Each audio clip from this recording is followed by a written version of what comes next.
Olá, estudante! Bom dia, boa tarde ou boa noite para você, aluno e aluna do segundo ano do ensino médio. Meu nome é Magno Andrade e hoje nós estamos iniciando mais uma aula de língua portuguesa.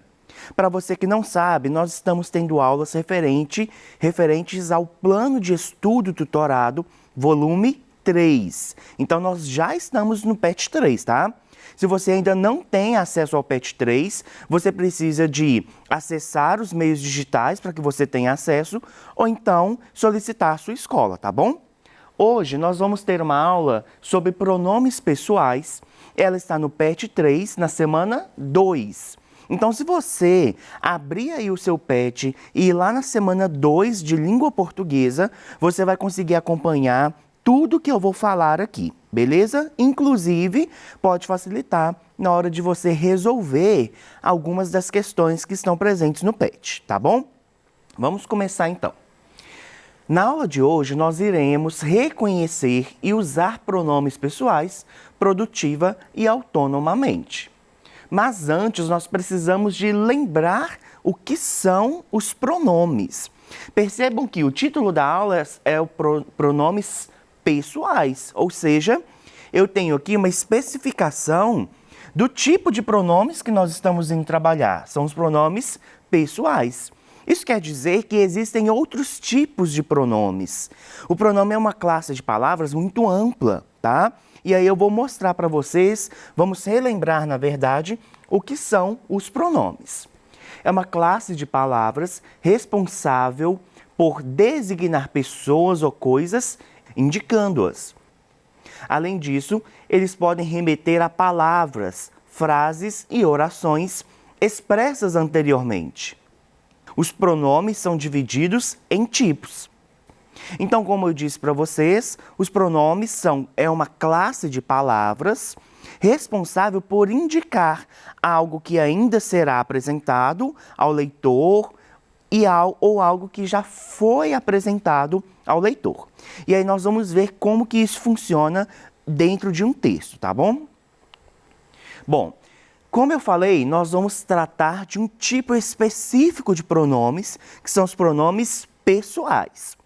E esses pronomes pessoais, eles são subdivididos em duas categorias. Os pronomes pessoais do caso reto e pronome pessoal do caso oblíquo, tá? E aí, sempre quando a gente pensa nos pronomes, na maioria dos tipos de pronomes, eles vão respeitar as pessoas do discurso. Então, a gente precisa de relembrar também quais são as pessoas do discurso para conseguir utilizar de forma produtiva os pronomes, tá bom? Vamos lá então. Nós temos 6 tipos de pessoas aqui, olha. Pode-se dizer assim, ó. Primeira pessoa do singular, que é o eu. Então, o pronome pessoal do caso reto, relativo à primeira pessoa do singular, é eu. A segunda pessoa do singular é o tu. O tu, gente, é algo que nós, principalmente aqui em Minas Gerais, quase não usamos. Ele faz parte, a gente precisa de conhecer, mas nós não utilizamos na nossa variedade coloquial da língua, principalmente na variedade mineira, da forma com a qual nós falamos aqui em Minas, este pronome de segunda pessoa, tá? A terceira pessoa do singular, que é ele ou ela, e a primeira do plural, a primeira pessoa do plural, nós, a segunda do plural, vós, e a terceira do plural, eles, elas. E aí nós temos os pronomes oblíquos. A primeira pessoa do singular, me, mim e comigo. A segunda do singular, te, ti e contigo. A terceira do singular, o, a, lhe, si e consigo. A primeira pessoa do plural, nos e conosco. A segunda do plural, vos e convosco. E a terceira do plural, os, as, lhes, se, si e consigo. Tranquilo, gente, até aqui? Esse quadro aqui é para que vocês relembrem, para que vocês vejam o que é quais são os pronomes pessoais, tá? Vamos continuar então. Aí você vai me falar, ah, sim, professor, entendi tudo ok, tudo lindo, maravilhoso. Mas na verdade você tá igual a outra imagem do Faustão aqui, olha, meu Deus, que trem de reto é esse? Gente, calma aí que eu vou te explicar. Vamos lá, ó. São os pronomes pessoais do caso reto, os pronomes que funcionam como sujeito e como predicativo do sujeito. Ó, a gente não vai complicar essa história não, tá? Eu vou te explicar para que você saia dessa aula aqui sem dúvidas. Vamos lá então.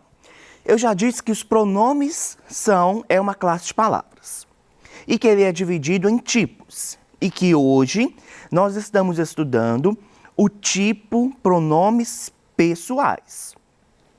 Esses pronomes pessoais, eles são divididos em pronomes pessoais do caso reto e pronomes pessoais do caso oblíquo. Não é isso?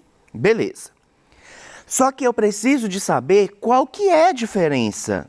Por que que existe de caso reto e por que que existe de caso oblíquo, tá?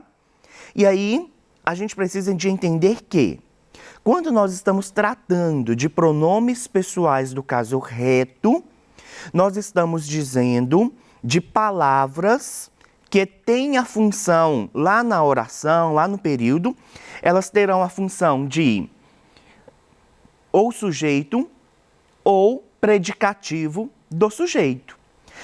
Para quem não lembra, o predicativo do sujeito é aquela palavra, aquela expressão, aquele conjunto de palavras que faz referência diretamente ao sujeito, tá?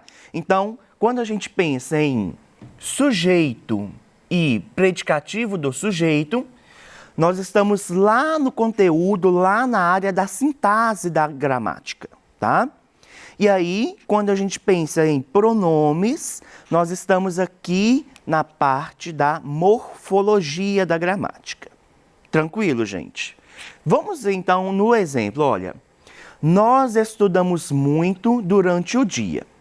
Percebam que então, o nós, voltando ao quadro, ele está aqui, olha, na primeira pessoa do plural do caso reto.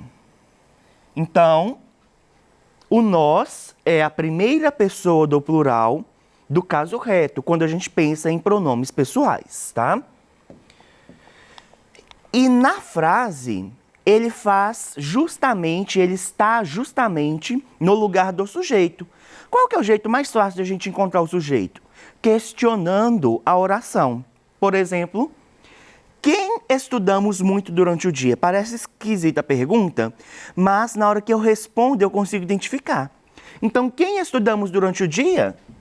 Nós. Portanto, nós, que é um pronome pessoal reto, está aqui na oração no lugar do sujeito. Você poderia trocar, poderia colocar: eu e Maria estudamos muito durante o dia. Não ia ser sujeito da mesma forma? Por isso, então, o nós, pronome pessoal do caso reto, exerce a função de sujeito nesta oração. Vamos na outra. Eu não sou ele. Percebam, então, que o eu também é um pronome do caso reto da primeira pessoa do singular e está no lugar do sujeito. E o ele faz referência direta ao eu. Por isso, ele é, nesta oração, um predicativo do sujeito. E aí também pode ser feito por meio de um pronome pessoal do caso reto. O que vocês precisam de guardar, então?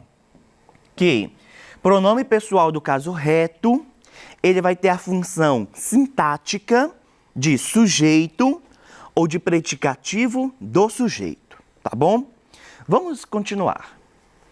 Já os pronomes oblíquos são aqueles que exercem a função de complemento da oração, assumindo comumente função de objeto direto ou objeto indireto. Gente, para que você saiba utilizar muito bem os pronomes pessoais, você precisa de relembrar aí, de entender um pouquinho sobre o conteúdo da sintaxe. Porque nós já trabalhamos aqui com 4 conceitos da sintaxe.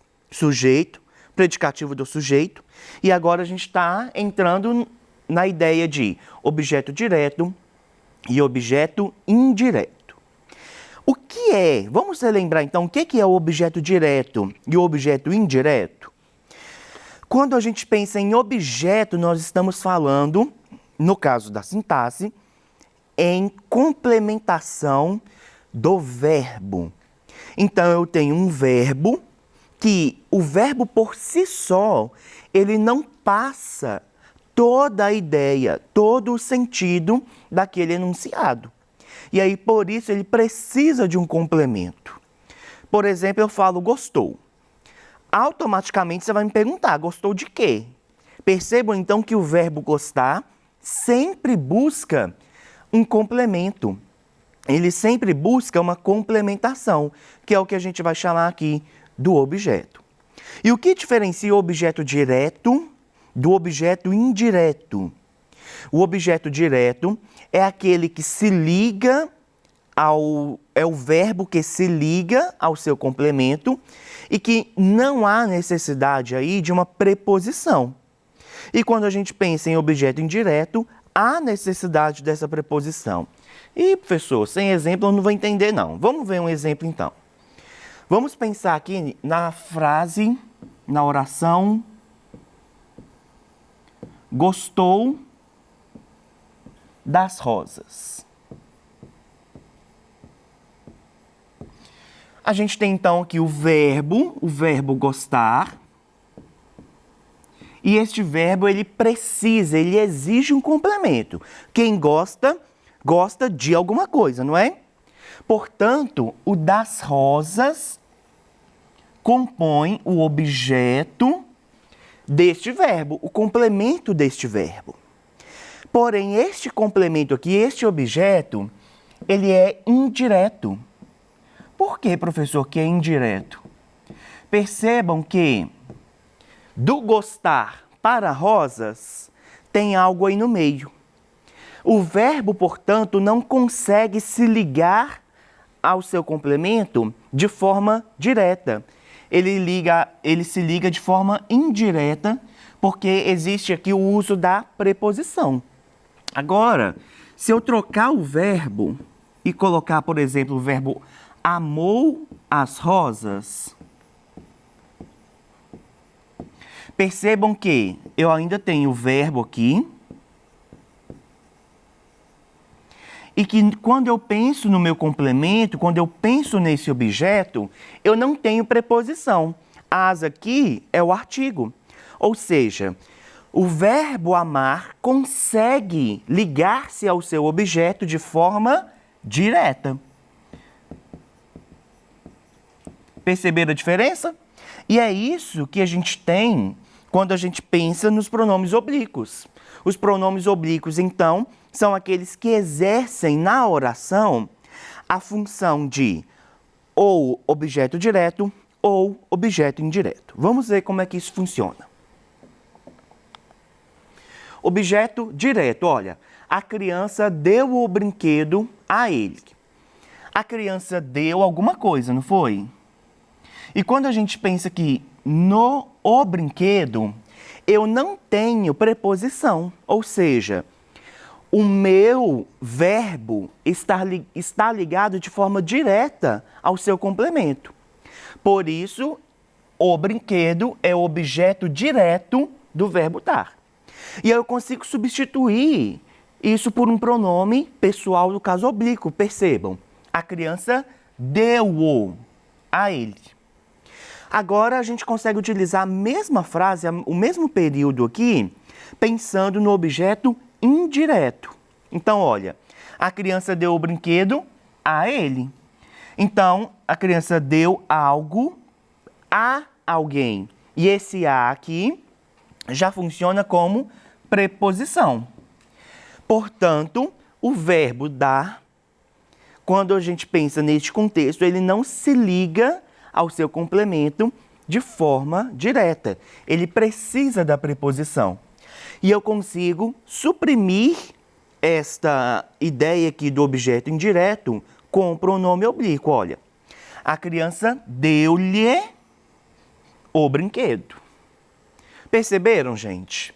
Portanto, sintetizando, o pronome pessoal reto tem a função na oração no período de sujeito ou predicativo do sujeito, enquanto que o pronome pessoal do caso oblíquo tem na oração no período a função de objeto direto ou objeto indireto, tá bom?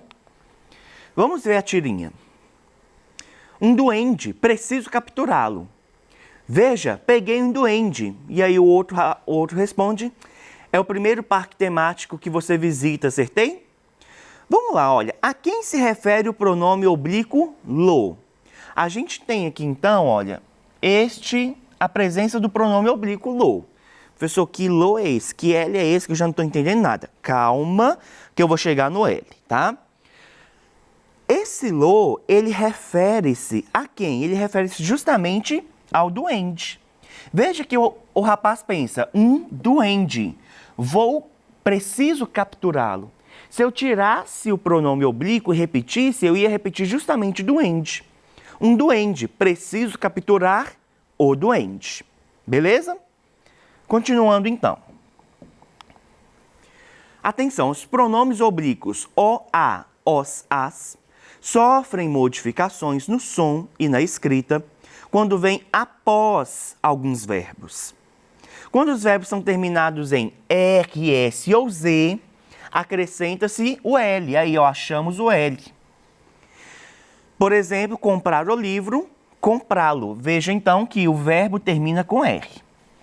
Já quando os verbos são nasais, ou seja, terminados em M, ão, oin, ons ou oin, acrescenta-se N antes do pronome. Enviaram a carta. Vejam então que este verbo termina com M e aí a gente acrescenta o N, olha, enviaram-na. Tudo bem?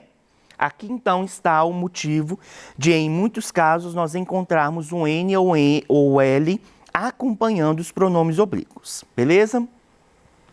E aí, gente, nós temos aqui agora algumas questões que vão nos ajudar a entender melhor isso aqui que a gente viu, tá?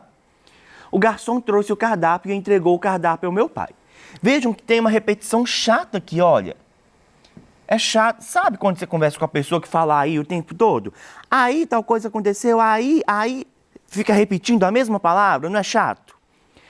Os pronomes conseguem acabar com isso, conseguem evitar repetição. Então, olha, o garçom trouxe o cardápio e entregou-o, ou seja, entregou o cardápio ao meu pai. Li os livros e entreguei os livros no prazo à biblioteca. Li os livros e entreguei-os no prazo à biblioteca. A próxima, a mãe levou a filha ao colégio e beijou a filha, despedindo-se. A mãe levou a filha ao colégio e beijou-a, despedindo-se. E comprei as medalhas e, na festa de encerramento dos jogos, entreguei as medalhas aos atletas vencedores. Comprei as medalhas e, na festa de encerramento dos jogos, entreguei-as, ou seja, entreguei as medalhas aos atletas vencedores. Veja então, gente, que na escrita, principalmente de redação, você pode utilizar os pronomes para poder evitar a repetição demasiada de determinadas palavras, tá bom? Vamos lá, olha. Na aula de hoje, então, nós reconhecemos e usamos os pronomes pessoais de forma produtiva e autonomamente. Muito obrigado, gente, pela sua presença, pela sua participação. Essas foram as referências que eu utilizei para a nossa aula e eu encontro você na nossa próxima aula e até lá.